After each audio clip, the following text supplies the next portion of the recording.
Hello friends, welcome to my new another blog. তো এখন বাজে 10:30 সকাল। তো ঝটপট একটু বিছানাগুলো গুছিয়ে নিচ্ছি, এরপর স্নান করে রান্না শুরু করব। বর এখানে কথা বলছে শাশুড়ি মায়ের সাথে।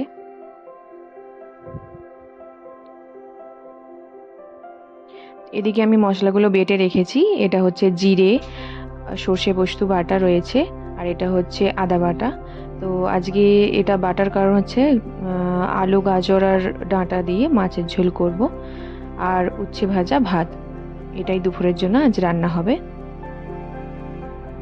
আজকে আমি ভীষণ হ্যাপি, কারণ আমার বাবা আসছে প্রায় 2 বছর পর। আমরা এখানে আসছি প্রায় 2 বছরই হয়ে গেল বিয়ের পর। তো মা আর ভাই এসেছিল, আর মামা মামি ভাই বোন এসেছিল। বাবা কিন্তু কখনো আসে না। বাবাকে অনেক জোর করা হয়েছিল যে চলে আসো চলে আসো, কিন্তু আসতেই চাইছিল না। তো সেই জন্যই অনেক বোঝানোর পরে বাবা বলছে ঠিক আছে আমি যাব। তো সেরকম নয়, খানিকটা ইমোশনাল ব্ল্যাকমেল করেই বাবাকে আনা হয়েছে। তো আজকে না, কাল সকালেই বাবা চলে আসবে। তো যাই হোক, খুবই হ্যাপি আমি, বাবা আসছে বলে কথা। তো যাই হোক, এদিকে আমার তেলটা গরম হয়ে গিয়েছে। 5 ফোড়ন আর শুকনো লঙ্কা, তেজপাতা আর কালো জিরে দিয়েছি। তারপর আদা দিয়ে সবজিগুলোকে হালকা করে ভেজে নিয়ে তারপর দিয়েছি জিরে, সরষা পোস্ত বাটা, যেটা আমি আগে থেকেই বেটে রেখেছিলাম। তারপর ভালোভাবে একটু নেড়ে নিয়ে জল দিয়ে ভালোভাবে ফুটিয়ে ভাজা মাছগুলো দিয়ে দিলাম। কিছুক্ষণ ফুটিয়ে নিয়েছি, আমার হয়ে গেছে। তারপর ভাতটা চাপিয়ে দিয়েছি, উচ্ছে ভাজাটাও প্রায় হয়ে গেছে। সন্ধেবেলায় একটু বেরিয়েছিলাম, তো বেরোবো যখন ভাবলাম পনিরের যেহেতু তরকারি করব, পনির ক্যাপসিকাম দিয়ে একটু তরকারি করব, তো সেই জন্য ভাবলাম পনিরটা ভেজে রেখে তারপরে চলে যাব। তো সেই জন্য পনিরগুলো কেটে তারপর ভেজে নিয়েছি।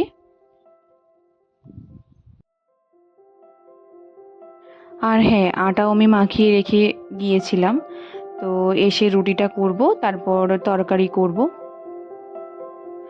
তারপর ফুচকা স্টলে পৌঁছে গেলাম।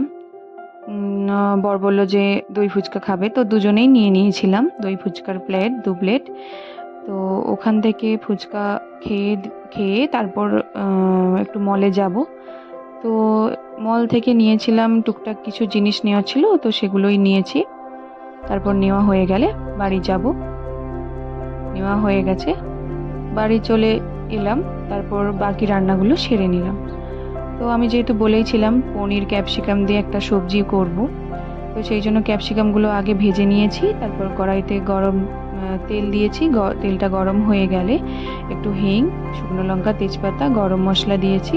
তারপর পেঁয়াজ দিয়েছি, আদা রসুন বাটা দিয়ে ভালোভাবে হালকা করে ভেজে নিয়েছি। তারপর স্বাদ মতো লবণ আর হলুদ দিয়েছিলাম। তারপর ধনে গুঁড়ো, জিরে গুঁড়ো দিয়েছি, আর একটু টক দই দিয়েছি। তারপর কষিয়ে নেব।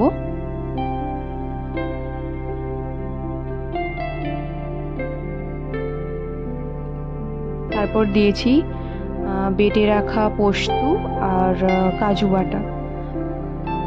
তারপর ভালোভাবে কষা হয়ে গেলে ভাজা পনিরগুলো আমি তুলে দিলাম। তারপর আবার ভালোভাবে একটু নেড়ে নিয়ে তারপর পরিমাণ মতো জল দিয়েছি। জল দিয়ে এটাকে ভালোভাবে ফুটিয়ে নেব। আর হ্যাঁ, আমি একটু কসুরি মেথিও ব্যবহার করেছি এখানে। রান্নাটা আমার পুরোপুরি কমপ্লিট। ভিডিওটি ভালো লেগে থাকলে লাইক, শেয়ার অ্যান্ড সাবস্ক্রাইব করে দিও সবাই। তো সবাইকে টাটা।